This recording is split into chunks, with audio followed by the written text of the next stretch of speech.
Prabhupada.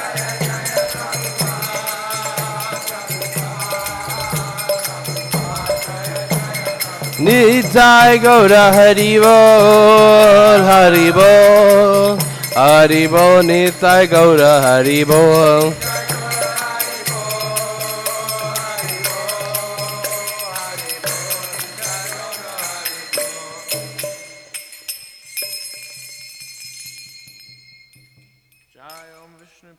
Paramahamsa Parivrajacharya Ashto Tarashatta Shri Srimad His Divine Grace A.C. Bhaktivedanta Swami Srila Prabhupada Ki Jai. Iskcon founder, BBD founder Srila Prabhupada Ki Jai. Jayam Vishnupad Paramahamsa Parivrajacharya Ashto Tarashatta Shri Srimad His Divine Grace Srila Bhakti Siddhanta Saraswati Goswami Maharaj Ki Jai. Anantakoti Vaishnavrinda Ki Jai. Namacharya Srila Haridas Thakur Ki Jai. Prem Se Kaho Shri Krishna Chaitanya Prabhu Nityananda Shri Advaita Gadadhara Srivasadi Gaura Bhaktivinoda Ki Jai. Shri Shri Radha Krishna Gopa Gopinath Shama Kunda Radha Kunda Giri Govardhan Ki Jai. Shri Vrindavan Dham Ki Jai. Shri Mayapur Navadi Dham Ki Jai. Purushottama Kshetra Jagannath Puri Dham Ki Jai. Jamuna Mai Ki Jai. Ganga Mai Ki Jai. Tulasi Maharani Ki Jai. Bhakti Devi Ki Jai. Samaveda Bhaktivinoda Ki Jai. All glories to the assembled devotees. Hare Krishna. All glories to the assembled devotees. All glories to the assembled devotees. All glories to Sri Sri Guru and Sri Gauranga. All glories to Srila Prabhupada.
Also, this is brand new, so we don't have to tight this knob so hard.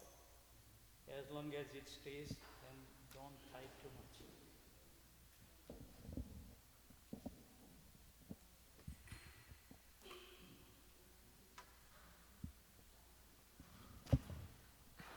That's good.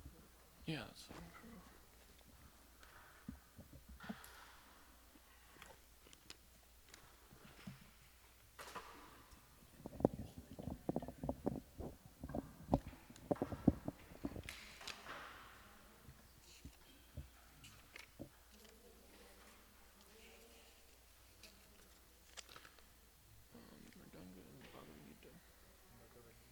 And Mridanga.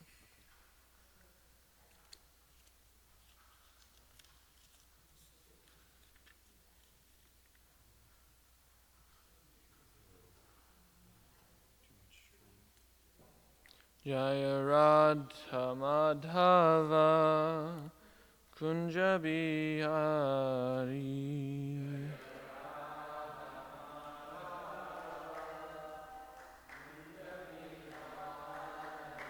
Jaya Radha Madhava Kunja Bihari.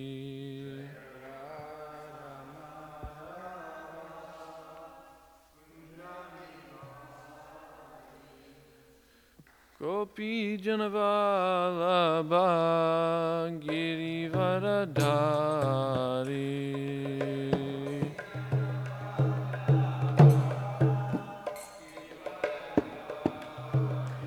Jaya Gopi Janavalabha Girivaradhari.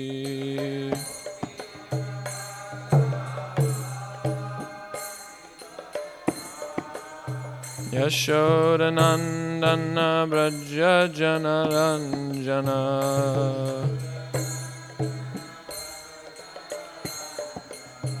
Yashodanandana Braja Janaranjana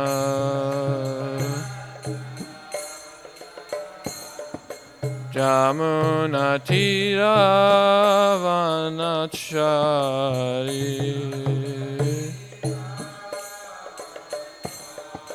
Jamunatira Vanachari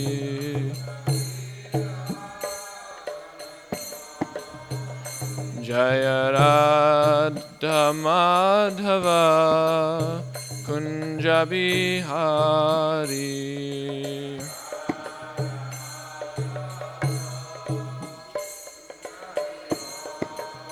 Jaya Radha Madhava Kunja Bihari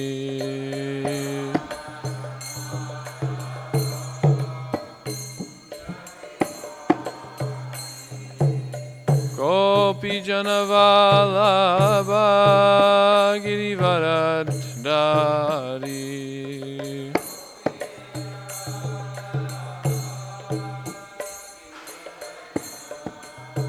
Jaya Gopi Janavalabha Girivaradhari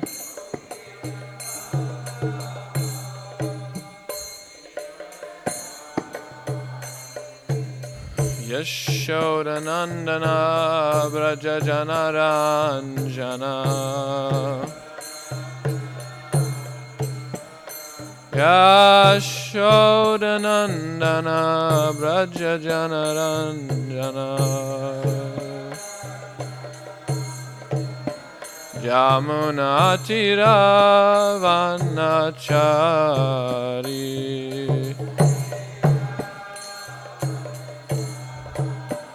Yamunatira Vanachari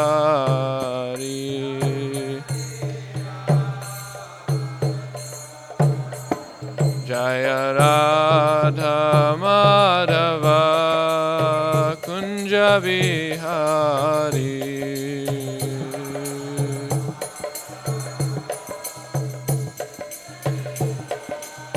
Jaya Radha Madhava Kunja Bihari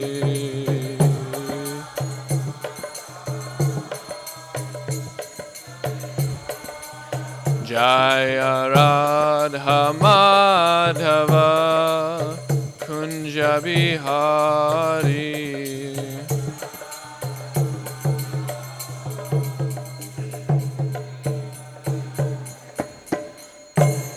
Shri Shri Radha Nilamadhava Ki Jai Srimad Bhagavatam Ki Jai Om Namo Bhagavate Vasudevaya Om Namo Bhagavate Vasudevaya Om Namo Bhagavate Vasudevaya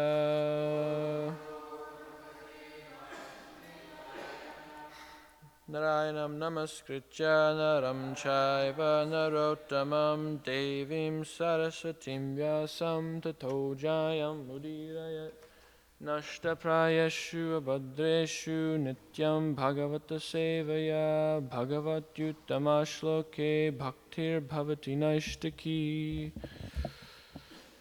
Reading from Srimad Bhagavatam,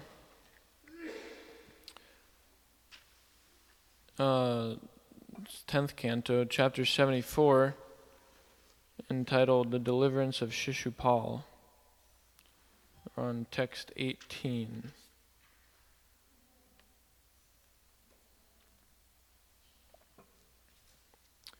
Sadasya Griarhanar Hamvai Vimrishantas Sabhasadaha Nadhyagachananaikantyat Saha devastadabravit Sarasyagriyarhanarham vai Vimrishanta sabhasadaha Nadhyagachananaikantyat Saha devastadabravit Sadasyagrayarhanarham vai Vimrishanta sabhasadaha Nadhyagachananaikantyat Sahadevastadabravit.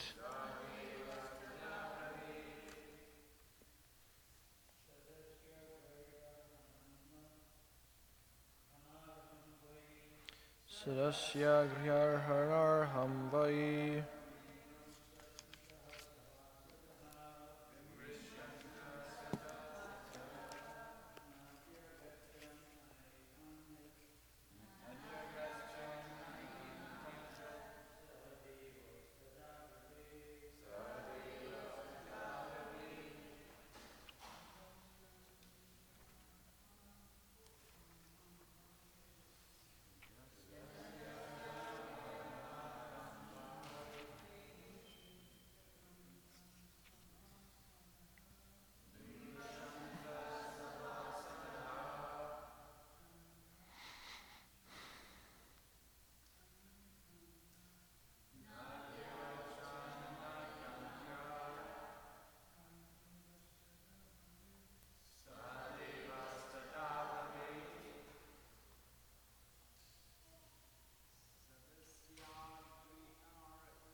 Sadasya,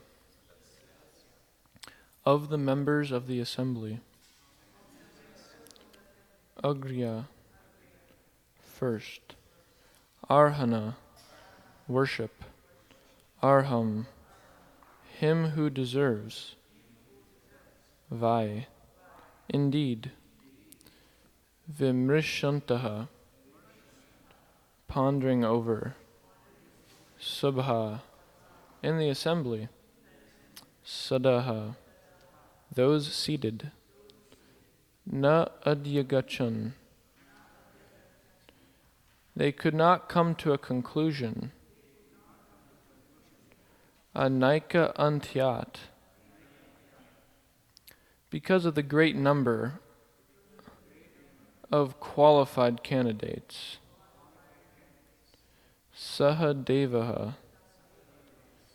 Sahadeva, the younger brother of Maharaj Yudhisthira. Tada. Then Abravit spoke. Translation. The members of the assembly then pondered over who among them should be worshipped first. But since there were many personalities qualified for this honor, they were unable to decide. Finally, Sahadev spoke up. Purport. Srila Prabhupada writes, quote, another important procedure is that the most exalted personality in the assembly of such a sacrificial ceremony is first offered worship. This particular ceremony is called Agra Puja. Agra means first, and Puja means worship. This Agra Puja is similar to the election of the president. In the sacrificial assembly, all the members were very exalted. Some proposed to elect one person as the perfect candidate for accepting Agra Puja, and others proposed someone else.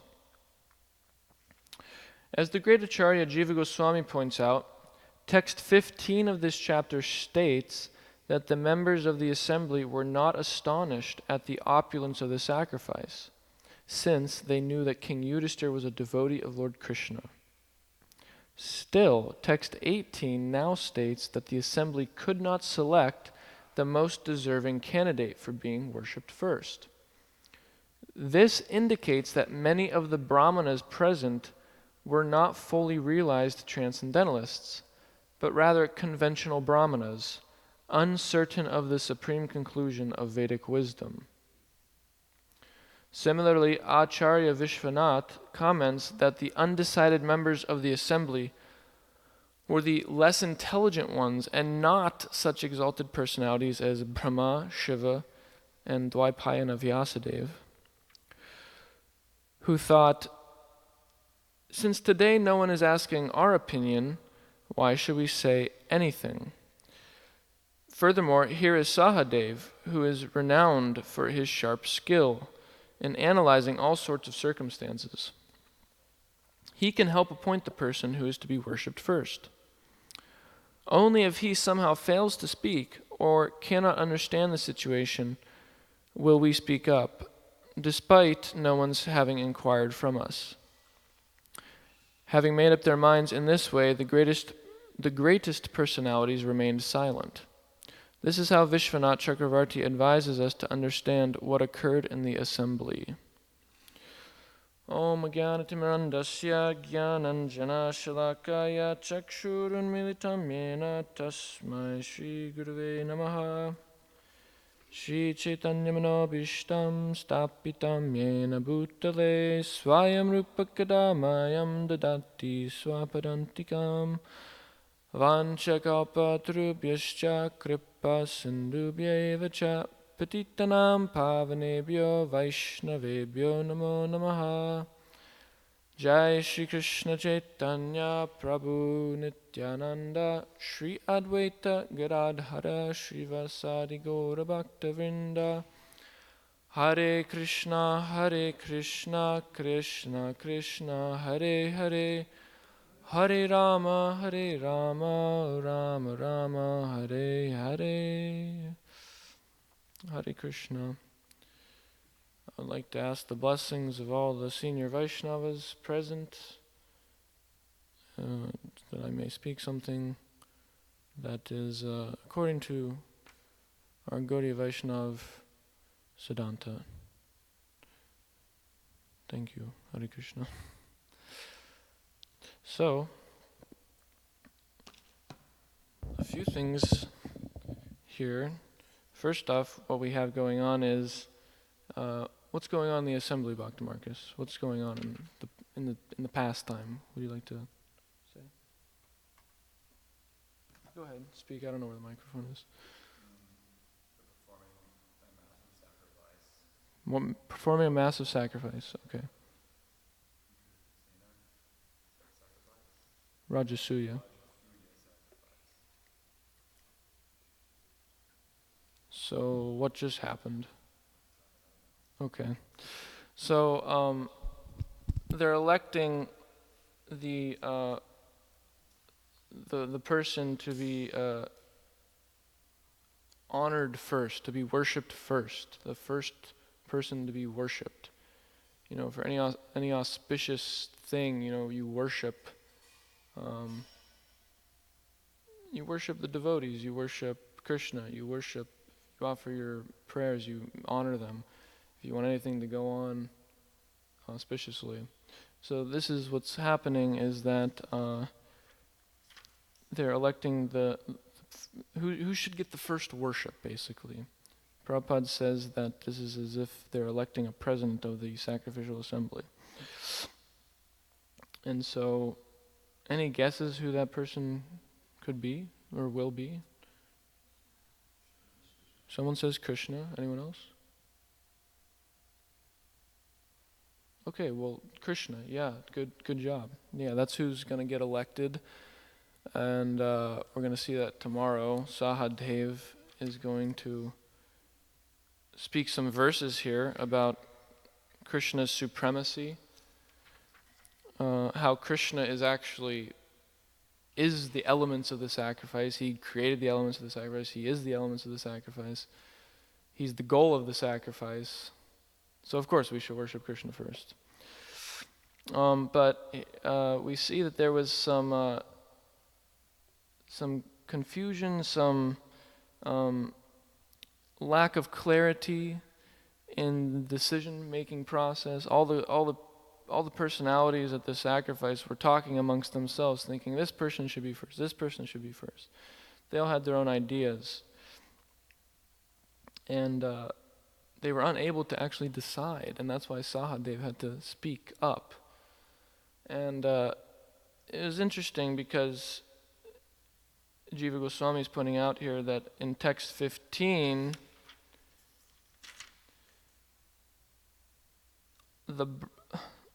basically it's saying that all the personalities present, like the Upadevas, some of the Devas, the earthly kings, Yakshas, Rakshasas, all these personalities, Brahmanas, they were not in the least astonished to see the opulence of the sacrifice, since it was quite appropriate for a devotee of Lord Krishna. So they recognize that a devotee of Lord Krishna is what? Opulent in all respects. How does it go? Anyash. Ananyash chet. Yejana paripasate tesham nityabhyukta anam yogakshemam vaham yaham. So Krishna's giving this indication in Bhagavad Gita, 9th chapter, that he takes care of his devotees. Whatever they lack, he provides. Whatever they have, he preserves. Krishna's devotees are not in want of anything, in other words. So Krishna is taking care of his devotees. This is the science, this is the understanding. Therefore, everyone knew, oh, Maharaj Yudhishthira is devotee of Krishna. Of course this sacrifice will be of supreme opulence. But here, they're having trouble. Those same personalities are having trouble to figure out who is to be worshipped first. So the indication given by Jiva Goswami is that they were not fully realized transcendentalists, but rather conventional brahmanas, uncertain of the supreme conclusion of Vedic wisdom. Which is very interesting. It means that really having Srila Prabhupada had his Mahavakya. Does anyone know what Srila Prabhupada's Mahavakya was? Krishnastu Bhagavan Swayam. Krishna is the Supreme Personality of Godhead. This is what Srila Prabhupada was emphasizing over and over again. And so even a brand new person in the Krishna consciousness movement has the understanding that Krishna is the Supreme Personality of Godhead. He's the cause of all causes. He's the origin of everything. He has no beginning. He's the Supreme Person.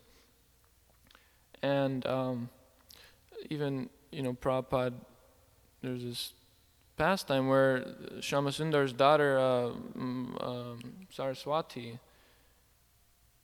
he had asked her, Saraswati, who is Krishna? And she said, Krishna is the Supreme Personality of Godhead, 2 years old or something like that. And so even these big reporters and whoever Prabhupada was talking to at the time, older, big person, they didn't know. But a 2-year-old baby knew. So this is the point that Srila Prabhupada is giving us such great mercy on every single page of the Bhagavatam, every single page of the Bhagavad Gita. Prabhupada's saying this, Krishna is the Supreme Personality of Godhead, and it's the age of Kali, you should chant Hare Krishna. So we're very fortunate. We have we might not have the Vigyan necessarily, but we at least know. We are at least are intellectually convinced. And by our practice of sadhana bhakti, then we can get that Vijnana, that realization of this statement. But these the conventional brahmanas that are being talked about here, they did not have that. They did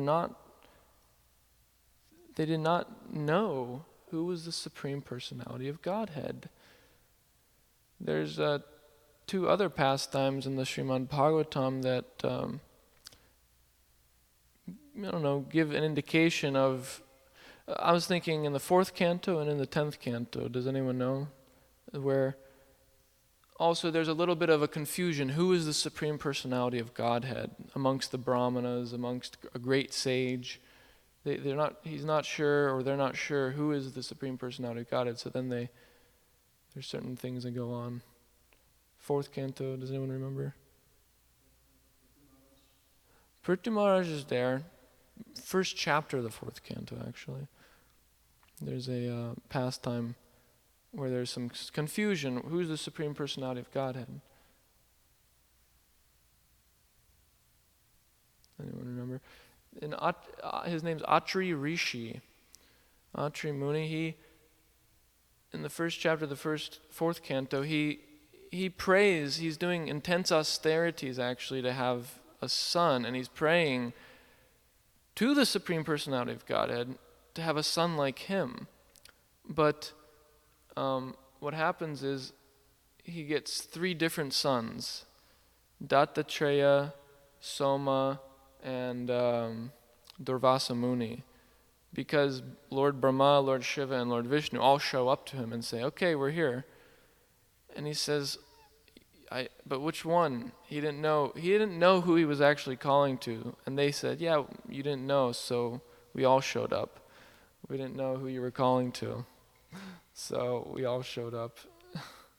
So that's another instance where there's unclarity. There's not that full knowledge of who is the Supreme Personality of Godhead. So Atri Muni, who, if I'm not mistaken, is one of the 7 great sages, one of the Saptarishis. I mean, this is great personality in the universe. Even he was confused. Who is the Supreme Personality of Godhead? Could it be Brahma? Could it be Shiva? But here Srila Prabhupada was so merciful and so expert, even a 2-year-old baby knew.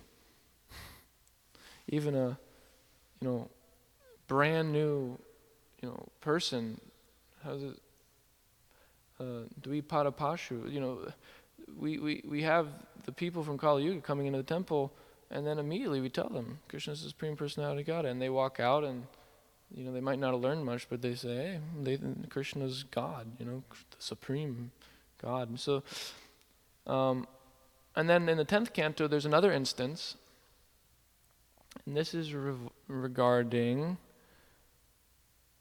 Bhrigu Muni. Does anyone remember this pastime with Bhrigu Muni? Yes? Give him the mic.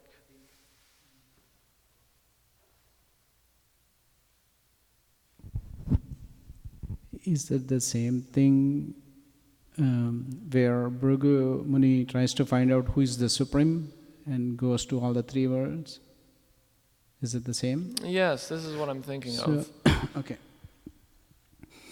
I think Bhrigu Muni first goes to the Shiva's place, who is actually intensely dancing with the Mother Parvati. So Bhrigu Muni enters the area and he just pretends as though he has not seen Shiva, and actually he does not offer any obeisances to him. And that time, actually, as Shankara has seen him, Bhrigu Maharshi, he feels for an intense second that, hey, this Muni is not offering me any obeisances for that particular second. Then he gets very annoyed, so he tries to take his trident to kill the Muni. So that is when Parvati, Mother Parvati advises him that this is not right, because he is a Brahmana and Muni. So then he leaves that place and goes to Brahmaloka. And there also he does the same thing. He goes in front of Brahma and he pretends as though he has not seen him, or he doesn't acknowledge him or pay any obeisances to him. So Brahma also for a second he thinks the same way, like, why this great sage is not actually paying any obeisances to me. And then he gets back to his normal activity. Well, but he did think that this great Muni has not offered him any obeisances. I hope I am telling the right. Then He went to Brahma first. Huh? He went to Brahma first. Oh, he went to the Brahma But then first? and then he went to Shiva. Oh, then into Shiva. Okay. But no, please continue, Prabhu. Okay. Then finally he goes to actually Vishnu Loka, where Vishnu is actually sleeping on the Seshasai, while goddess Mahalakshmi Fortune is actually serving him. So here Vishnu is not even looking at him, so he goes and actually kicks him on his chest, like with his feet. So Vishnu suddenly realizes, oh, this is the great Muni, and he immediately comes down, falls down, and says, what fault is my, means what did the, what offense did I commit? Sorry for committing an offense to you, Muni. And he touches his feet. And then while he is paying obeisance to the Muni, he actually takes out the eye from his leg, the feet, which he has acquired because of his great austerity and all the tapas. So that is when Bhrigu Mahamuni says that, yeah. So the person who doesn't have the three modes, like all the three modes, who is Nirguna, so he is considered as the Supreme Personality of Godhead. That is when Bhrigu comes out and says, my apologies, I just wanted to test who is the Supreme Person. So I was trying to engage each Supreme Person in that, trying to test it. Thank you, Prabhu. That's very nice. And so, yeah, so there's the discussion between Bhrigu and the other Brahmanas and sages, who's the Supreme Personality of Godhead?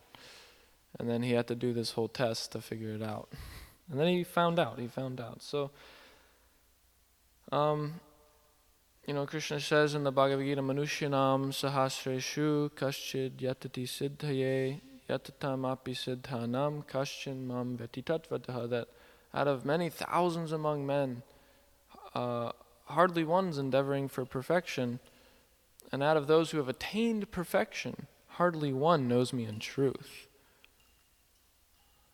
And so it's a very rare thing, actually, to know Krishna in truth. We hear the other verse in Bhagavad Gita, Janma karma chame divyam evam yo veti tatvataha. In the 4th chapter, Krishna says that one who knows the truth, or the transcendental nature of my birth and activities in truth, never takes birth again in this material world, but comes to me. So we think, oh, I've read Krishna's, Janma Leela, I've read his read Krishna book, so I guess I qualify. And in one sense, we almost do, but to be in truth is a high thing, to have that vigyan, that realization. So the fact that the brahmanas here weren't able to ascertain who should be worshipped first, who is the supreme person, is indicating what we're being given in Srila Prabhupada's movement. We're actually being given the highest treasure of devotion to the Supreme Personality of Godhead, Krishna. Something that even great munis are unfamiliar with, great Prajapatis, great personalities in the universe. And so a lot of people have this misconception, avajananti mamuda manushim tanamashritam, because Krishna says manushim tanamashritam. He appears in what looks like a human form. So it's very easy to consider Krishna just a human. He's just an ordinary person like us. Many people actually, when Krishna was manifest on earth, that's how they thought. They were seeing Krishna, but they thought he's just an ordinary person. And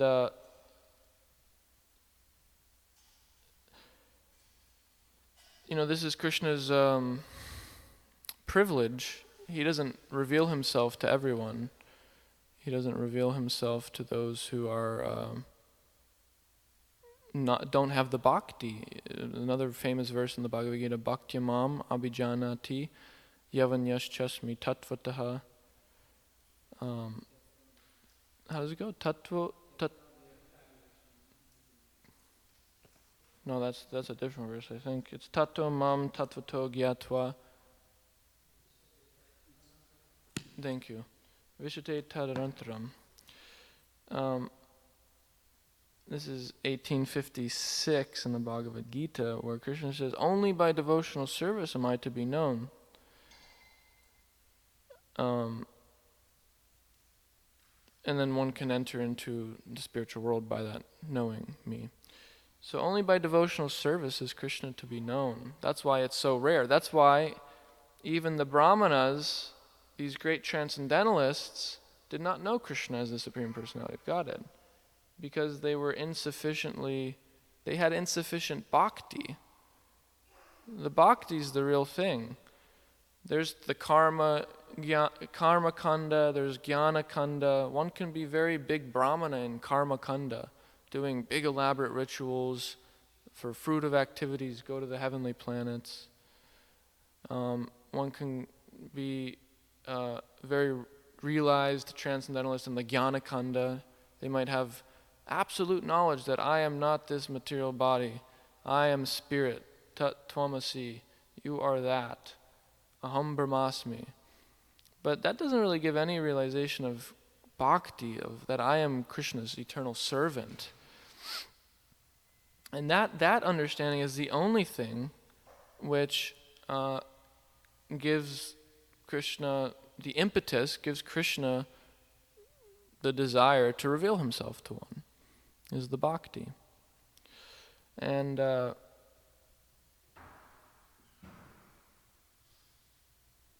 interesting thing is, even in just Bhagavad Gita, we get so much knowledge about Krishna. I was thinking so much. 15th chapter called Purushottam Yoga, where Krishna is saying that I'm to be known in the Vedas, I'm the compiler of the Vedas, I'm the knower of the Vedanta. In 15, 16 through 20, there's a chain of verses where Krishna is explaining how there's the fallible living entities, and then there's the infallible living entities. Basically, those who are in the conditioned world, and then those who are in the spiritual world. Those who are conditioned and those who are liberated. And then he says, but then there's another one. There's the Supreme Person who's entered these three worlds and is maintaining them. And then he says, because I am beyond the fallible and the infallible, and because I'm the greatest, I am known both in the world and in the Vedas as that Supreme Person. So he says, one who knows me like this is the knower of the Vedas. One who knows this is the knower of everything, actually, he says. And so Krishna's pretty direct there, that he's like, I am the Supreme Person, Purusha Uttama, Purushottama, the Supreme Person. However, how interesting it is that still those who read Bhagavad Gita have mistranslated it, have misinterpreted it, have misread it. Really, due to Srila Prabhupada's mercy through his Bhaktivedanta purports, do we get the real message explained to us. It's Bhagavad Gita as it is. Krishna says it very clearly, but the material defects of the conditioned soul, it goes through a filter, something that, if you send white light through a yellow filter, it becomes out yellow or red or whatever. So similarly, whatever modes of material nature our consciousness is in, is what that knowledge is going to be transformed into. Shri Shri Radha Nila Madhava Ki Jai. And so, how much we need the mercy of devotees, of the pure devotees, of the acharyas, to understand something so simple. Krishna is so clear in that section. It's very deductive. He's saying there's the infallible, there's the fallible, and then there's someone who's beyond that, and because I'm beyond that, and I'm described like that, then I'm the Supreme Person. It's very deductive reasoning.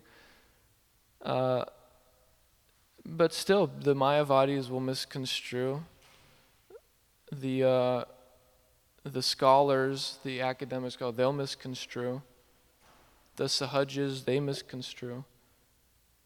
People misconstrue if they don't have surrender to the devotees. That bhakti, they have to have the bhakti. And bhakti starts with submission to a guru.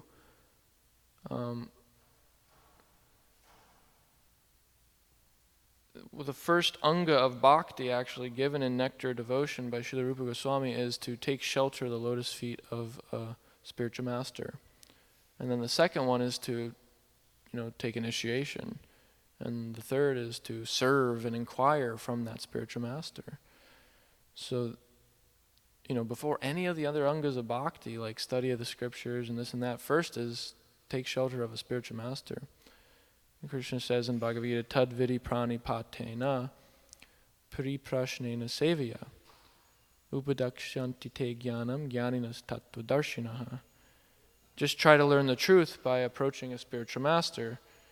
Inquire from him submissively and render service unto him, for he can reveal the truth unto you. He can give you knowledge because he's seen the truth. He's the tattvavit. So this is also an interesting point in this purport, actually. Lord Brahma and Lord Shiva and Vyasadeva, this is from Vishwanath's commentary, that they don't speak up. They say, since today no one is asking our opinion, why should we say anything? These are imagine Lord Brahma, Lord Shiva, Vyasadeva is in your temple. And all the devotees are thinking, who should we, what decision should we make? That would be you would think that would be the first people you would go to, Lord Brahma, creator of the universe, Vyasadeva. But they're saying, no one's asked us, so we're not going to speak up. Only if it really gets critical. If they don't know, if they're really confused, then we'll speak up. But they see that, Sahadev is going to say something. So this is another interesting point here, is that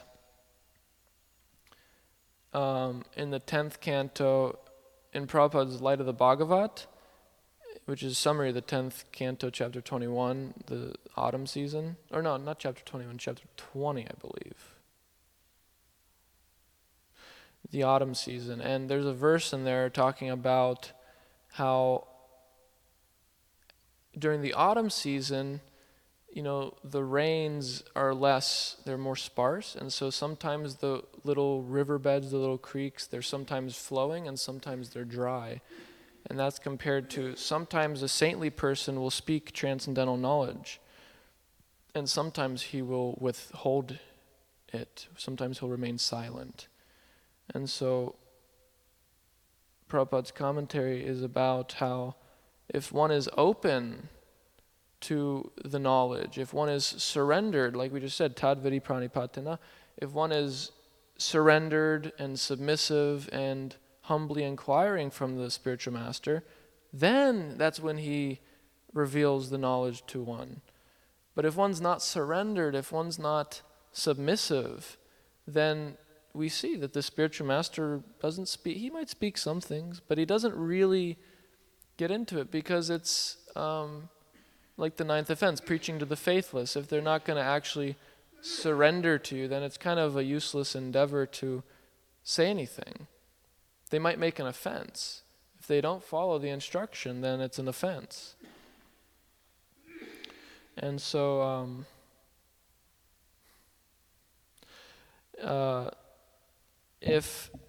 so this is an important point, because here we see in the pastime that the brahmanas were confused. They needed help, but they might have had their own opinions. They might have been subscribers to this jnana kanda, to the karma kanda. They didn't ask Lord Brahma, Lord Shiva, or Vyasadeva. So this is another very interesting point in our preaching.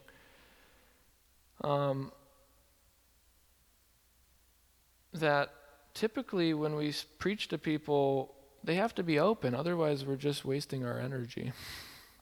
Haven't we experienced on book distribution or at preaching programs, if they're not open, like you speak something and then immediately they say, oh, that's cool, and then here's my opinion, here's what I think. It's not a clear, as I've heard it put before, there's a transmitter and then a receiver for like a radio or some sort of wave technology. You got the transmitter and then you got the receiver.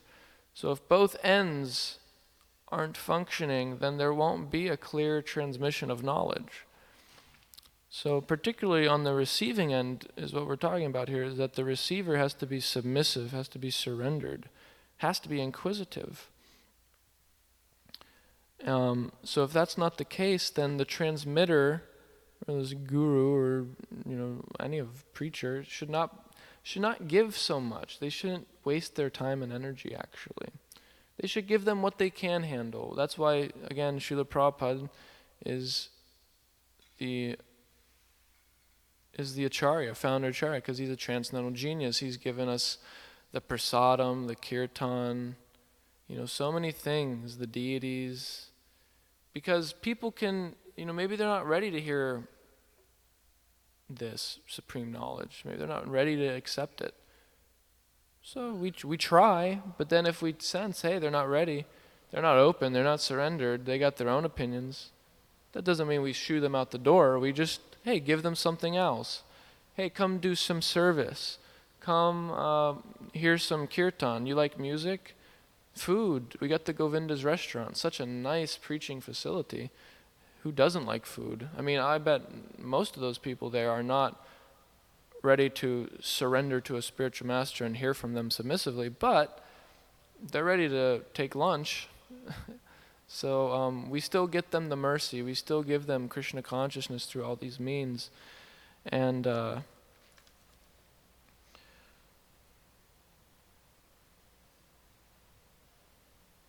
but for ourselves, I guess it's one other thing is that we can, for ourselves, try to be the best receivers possible. So, all the pride and all the preconceived notions of what I think the philosophy is or what I think should be done kind of needs to be put on standby. We need to hear from a bona fide authority that we trust. That's kind of the procedure for getting transcendental knowledge and transcendental guidance and direction and spiritual lives is hearing from someone who knows. So this is actually the number one. It's the very first quality given in 13th chapter of Bhagavad Gita, text 8 through 12. It's the symptoms of knowledge, the characteristics of knowledge. Amanitvam, adambitvam. These are the two first. Amanitvam means, we say it every morning, sometimes we say it every morning. Chinadapi sunichina taroriva sahishna amanina manadena. Amanina means not expecting honor for ourselves. Amanina manadena, meaning I give all respects to others. So this is actually the first symptom of knowledge. Why is that the first symptom of knowledge? Humility. Why is humility the first symptom of knowledge? Because it's knowledge means understanding who we are. We're a minute, infinitesimal,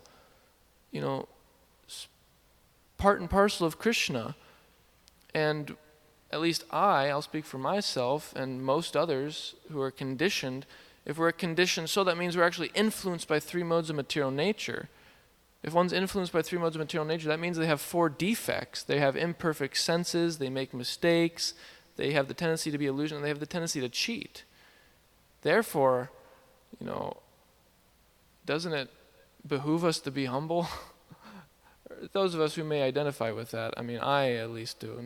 There's very many exalted persons in this room, so I can't speak for all of us, but I can speak for myself, and I can speak for others who are conditioned souls in the sense that we need to be humble, because not only are we very minute, fragmental parts of Krishna, we're not God ourselves, we're his small atomic servants, but we just happen to be conditioned and subject to these four defects. So if we actually know that, if we actually realize that, then what's the next symptom is that we're humble. We're humble. We're not professing to be the authorities, absolute authorities on anything. We're very humble and open to be corrected. We're open to correction. That doesn't mean that we're not thoughtful. That doesn't mean that we're not applying our intelligence in Krishna's service. But it just means that we're not adamantly attached to our way of doing things at the expense of perhaps there's a better way from someone who's senior, someone who knows more. We could be open. And Prabhupada says this, Brahmana means open, broad-minded. So again, always open to hearing maybe there's a better way of doing things. Maybe there's a better idea of how to understand this. So this is humility. And then the pridelessness, this is also very important. It's a similar point, just understanding that we're not the supreme controllers, supreme enjoyer, supreme proprietor. And thus, again, to be humble is the reality.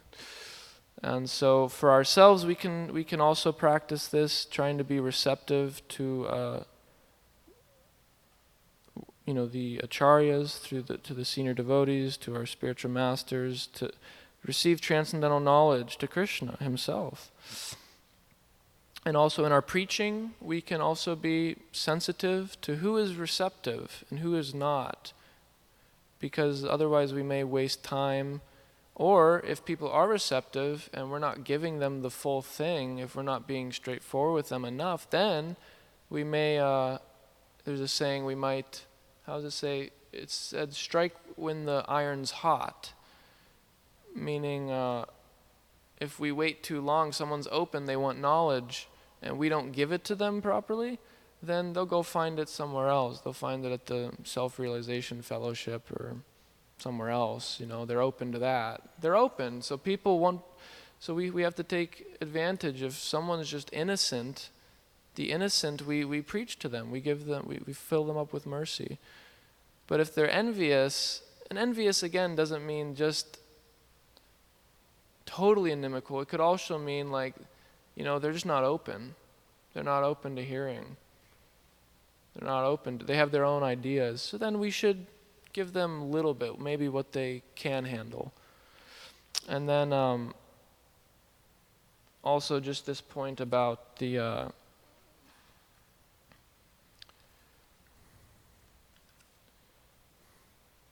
how bhakti is actually the only way to know Krishna.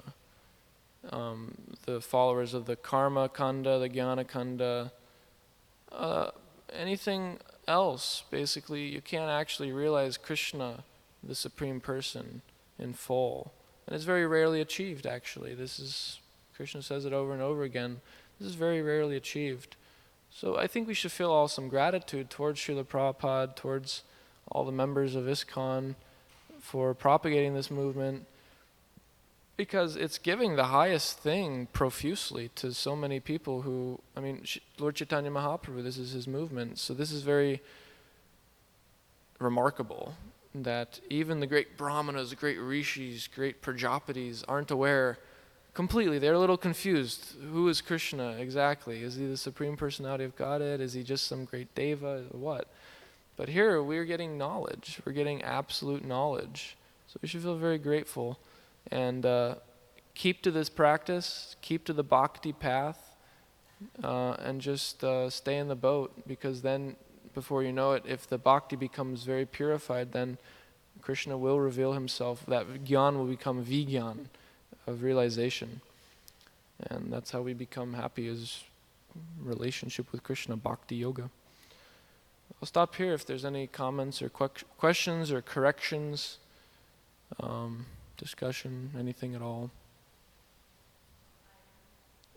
Yes, Kalpaturu Mataji.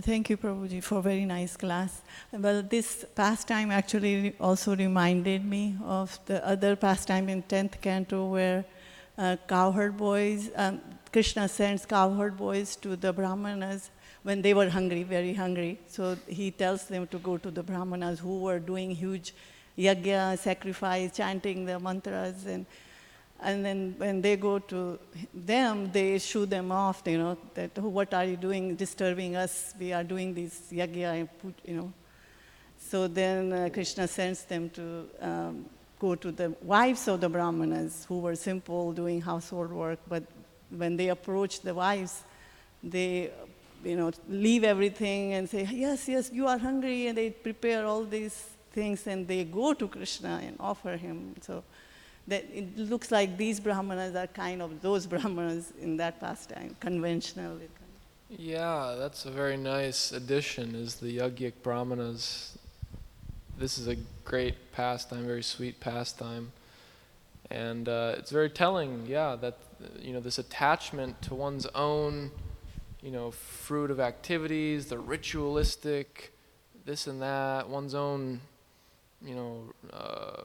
Vedic knowledge, it's all for the purpose of Krishna. Vedaischa sarvair aham eva vedya. Krishna says in 15:15 that I am to be known in all the Vedas.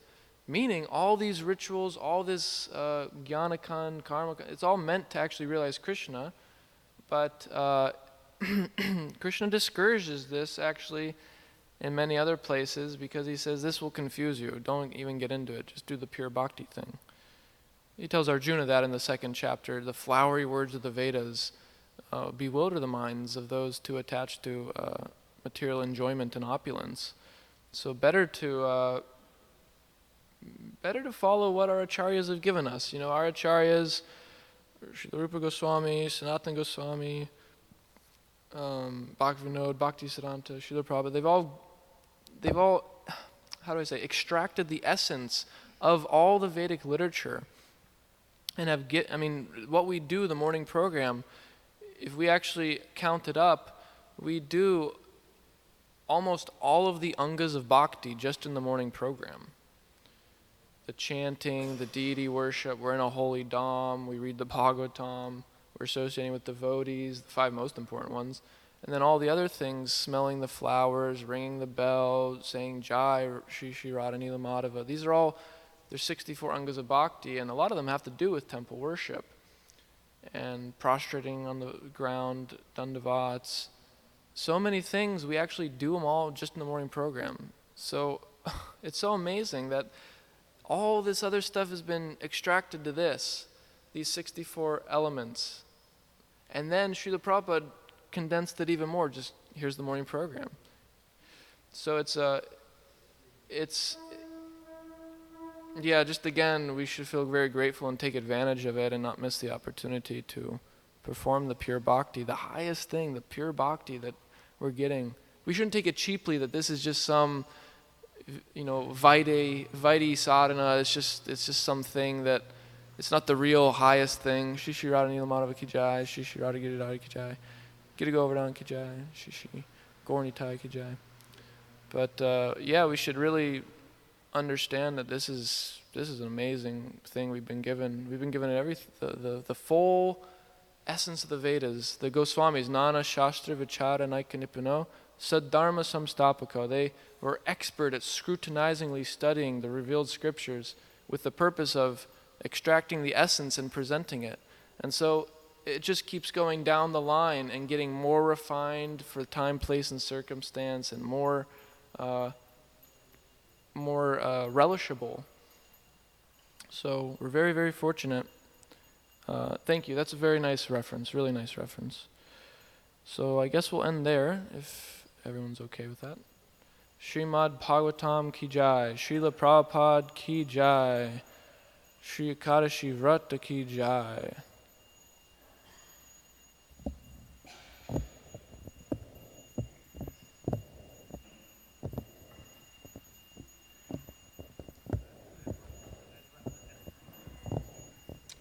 How does this turn off?